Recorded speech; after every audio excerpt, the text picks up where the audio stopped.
Greece has some insane football fans, but they've never had much to shout about in European football. So today I'm giving Greece a £1.4 billion TV deal to try and help them win their first European trophy. Every club in the top division gets £100 million per season over the next 100 years to buy new players and improve their facilities. So when will we see Greek clubs start to win European competitions? Well, it's going to take a long time and it's going to be a slow start. The Greek Super League is currently only 15th in reputation rankings, with players wanting to move to Serbia and Ukraine more than Greece. The league does have 5 European spots though, although they're all for early qualifying rounds. The Greek league is actually very similar to the Scottish league. At the end of the regular season, the top 6 go into a championship group and the bottom 8 go into a relegation group.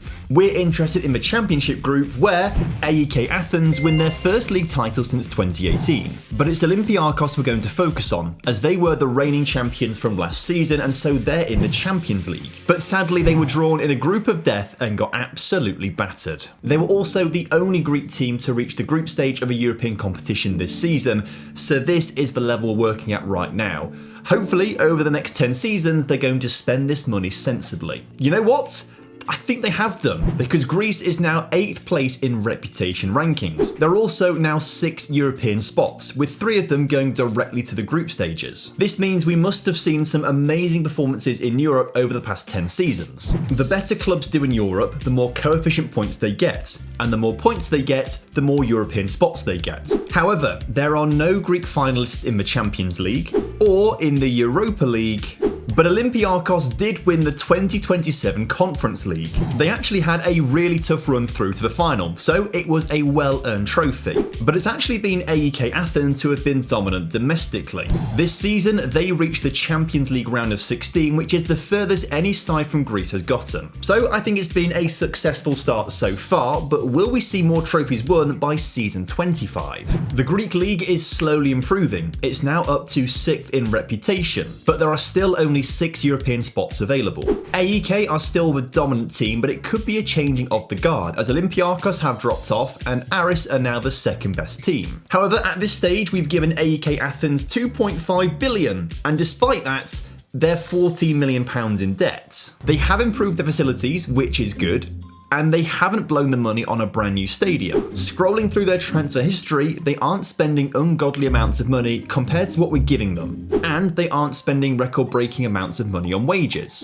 Looking at their income, they actually have a second TV deal for £52 million spread across 4 years. So they are getting a decent chunk of money coming in every single season. But looking a little bit deeper, their expenditure this past season is £153 million.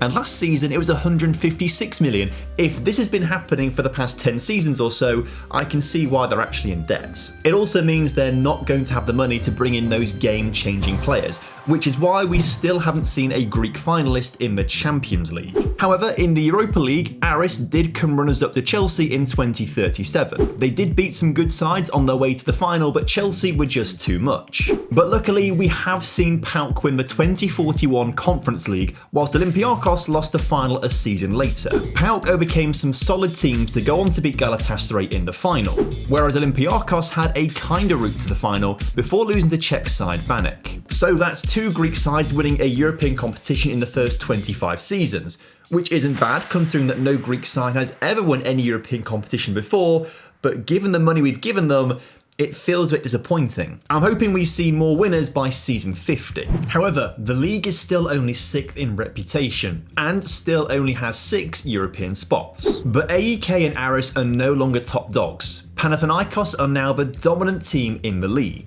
Their facilities are almost perfect. They have a big new stadium, but they're £46 million in debt. This could be explained by some of their player wages. Greg Coombs, for example, is on £235,000 per week, but is probably actually worth it. He has some insane mental attributes. But I am still really confused as to how they're in debt. As well as the £100 million yearly TV deal, they have a 7-year TV deal worth £131 million, and a 15-year stadium deal worth £200 million. But when it's all broken down, that doesn't cover their £238 million of expenditure, which is $50 million than it was the year before. These Greek teams love to burn through their money. I guess it'd be worth it if Panathinaikos can win a Champions League.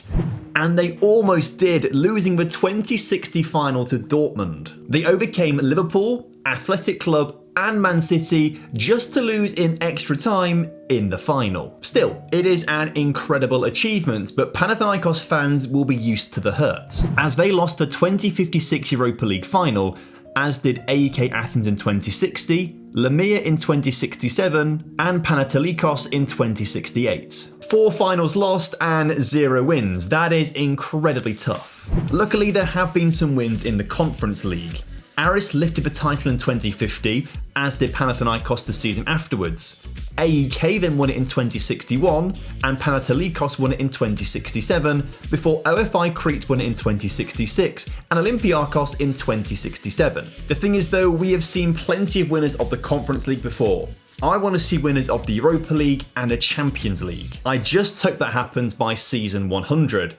And it might do, because the Greek Super League is now 4th in reputation, ahead of France and Germany. Panathinaikos are now arguably the best team in Greece, so they might be our best chance of a Champions League win. If we all press the like button and subscribe to the channel, it might just happen. There must have been some winning along the way, because now Greece has 5 Champions League group stage spots. But the top 2 teams in the relegation group also get European spots, which now means that 8 teams from Greece qualify for Europe. Panathinaikos have perfect facilities, a 78,000-seater stadium, and for a change, money in the bank. But it's not the biggest stadium in Greece. Panathinaikos have an 82,000-seater stadium.